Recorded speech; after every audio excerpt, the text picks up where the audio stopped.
Imagina acordar e descobrir que o seu dinheiro foi congelado da noite para o dia. O banco sumiu e o seu salário foi para metade.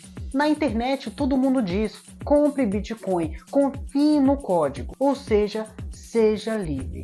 Com aquela situação de falar: a moeda é descentralizada. Mas e se essa liberdade for uma ilusão total? Hoje eu convido a vocês a esse vídeo, reflita e repense um pouco se deve ou não deve começar a investir. 7 fatos sobre o Bitcoin que vão te deixar totalmente desconfiado, porque eu fiquei também. Fato 1. Ninguém sabe quem criou o Bitcoin. O criador do Bitcoin, muitos dizem e verificaram também que seria o Satoshi Nakamoto. Mas ninguém sabe se é uma pessoa, ou um grupo, um governo, por exemplo, ou uma farsa também bem feita. O perfil, ele praticamente sumiu, praticamente não, ele realmente sumiu em 2011. E os Bitcoins minerados pelo Satoshi, acredite ou não, eles valem bilhões. E eles nunca foram movidos. Se um dia esse valor for mexido, vendido, por exemplo, imagine o mercado inteiro pode entrar em colapso. Fato 2. O pseudo-anonimato é perigoso. Te vendem como uma moeda anônima, mas na verdade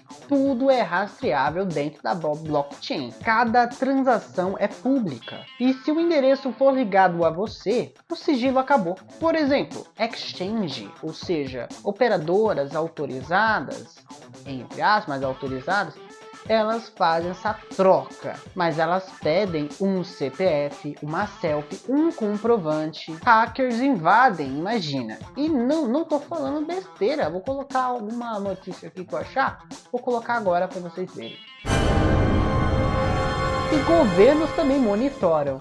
Você acha que todas as transações o governo não vai saber? Ou seja, você é anônimo, e eu digo você mesmo, você é anônimo até deixar de ser. Fato 3. Os grandes já têm a maior parte. As pessoas, muitos influenciadores, podem até dizer: Bitcoin é o dinheiro do povo. Mas pense, lembre do que eu falei do Satoshi Nakamoto. Ele foi o primeiro criador ali. Se aquele cara já tinha bilhões e ele sozinho pode acabar com o mercado, agora avalie tudo desde o começo. Quem comprou o Bitcoin durante aqueles períodos iniciais, desde 2009 até 2014, você acha que essas pessoas simplesmente não vão ter guardado esses Bitcoins vendo a valorização durante aquele período?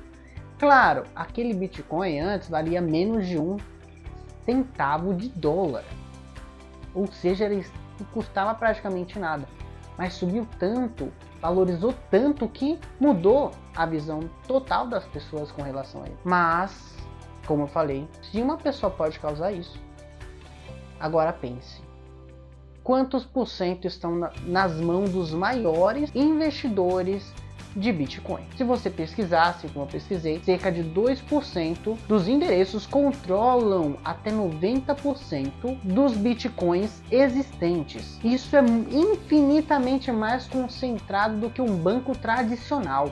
E olha que o banco tradicional já tem um problema gigantesco pela frente e já está enfrentando problemas, principalmente aqui no Brasil. E você acha que essas grandes carteiras podem estar incluso nelas grandes investidores, muitas pessoas dizem baleias, ou uma situação de investidor multimilionário, fundos, exchanges também. E se você chegou agora, parabéns, porque você já entrou num jogo que já tem dono. Então você tem que estar ciente de que tem esse risco de grandes capitais. Você acha, por exemplo, que os maiores bancos, grandes países não estão comprando milhões de reais em Bitcoin?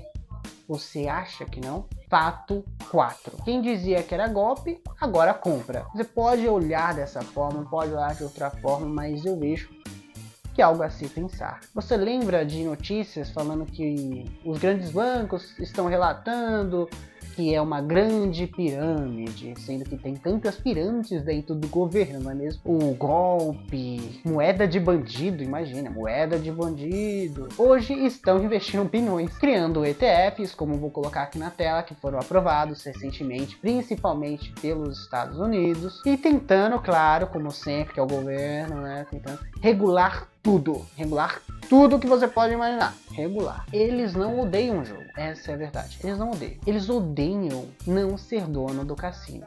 Fato 5. El Salvador adotou o Bitcoin e protestou. Pois é. Em 2021, El Salvador ele colocou como uma moeda oficial, digamos assim, o Bitcoin. Resultado: protestos. Protestos em ruas, obviamente, queima de caixa eletrônico, medo da população. E claro, eu entendo, dá para entender, que já vinha de uma dificuldade anterior, já está uma dificuldade recente. Aí vai lá tentar aplicar coisas novas, só que essa coisa nova não foi provada ainda. Então é uma coisa nova, então as pessoas realmente ficam com medo e dá para entender completamente. A ideia era liberdade, mas o povo ele viu outra coisa: imposição, instabilidade e desconfiança. Enquanto a gente vai para o sexto e último, não deixe de, claro, se você estiver gostando do vídeo, curti-lo e, claro, comentar caso você queira e compartilhar, mas não deixe principalmente de se inscrever neste canal, para que eu possa trazer mais e mais vídeos aqui para vocês. Vamos para o próximo fato. Um clique e você perde tudo. Pois é, um clique, um único clique, você perde tudo. E eu não estou brincando. Se você perder a sua chave privada, acabou. Não tem atendimento, não tem mesmo nenhum atendimento, nem saque para você reclamar, ligar lá, ó, e reclamar, não tem um 0800. E nem esqueci a senha. Um exemplo aqui eu vou colocar na tela. James Howells perdeu o HD com 7.500 bitcoins. Mais de 2 bilhões. E está até hoje tentando cavar, procurar no lixão. Procurar no lixão do Reino Unido. Essa história é real, pode ter certeza. Mas é extremamente loucura. E quando eu digo isso, é porque tem várias formas de você conseguir. Você pode minerar o Bitcoin e você pode simplesmente comprar ele dentro do mercado, já tendo ocorrido a mineração. Ou seja, se você vai aguardar, por exemplo, seu Bitcoin, uma carteira à parte, essa carteira vai exigir uma senha. Se você esquecer a senha, já era, porque não tem alteração de senha. E tem outra opção: se você minerar, guardar no seu HD e esse computador for vendido, que é o que você ou perdeu, já era. Isso é um grande risco. Então cuidado, se você for comprar o Bitcoin, não minerar, mas comprar o Bitcoin diretamente no mercado, em uma exchange, você guarde e não esqueça da senha. Se você for colocar em uma carteira à parte, se deixar na instituição, tudo bem também, mas saiba também que tem um risco ali, porque, como eu já expliquei, são empresas que às vezes podem não ser tão confiáveis assim. Como a gente tem várias notícias de empresas como essas, exchanges que deram um calote e fugiram com o seu Bitcoin. Resumindo aqui, você não é seu banco, você é o cofre. E o código ele não perdoa. Sétimo fato para vocês aí: bancos centrais querem fazer o próprio Bitcoins, ou seja, a própria criptomoeda. Imagina isso. O próprio governo, o próprio Banco Central, não sei.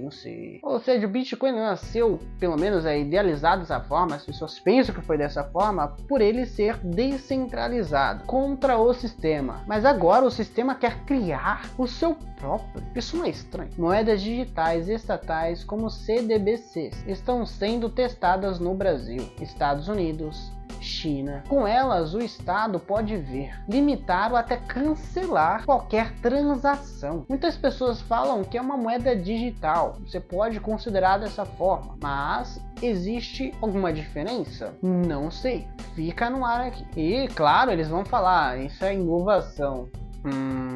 Inovação? Eu chamo de controle 2.0. Talvez nem isso, talvez 3.0, 4.0, nem sei qual pontuação já tá. Que tá caótico a situação, mas vamos seguir em frente. Investir ou não investir em bitcoins? É isso que eu quero entender aqui. Você deve ou não deve investir?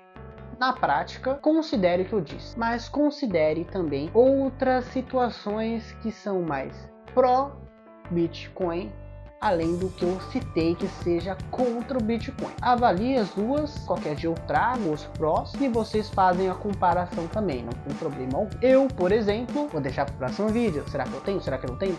E é isso. E agora fiquem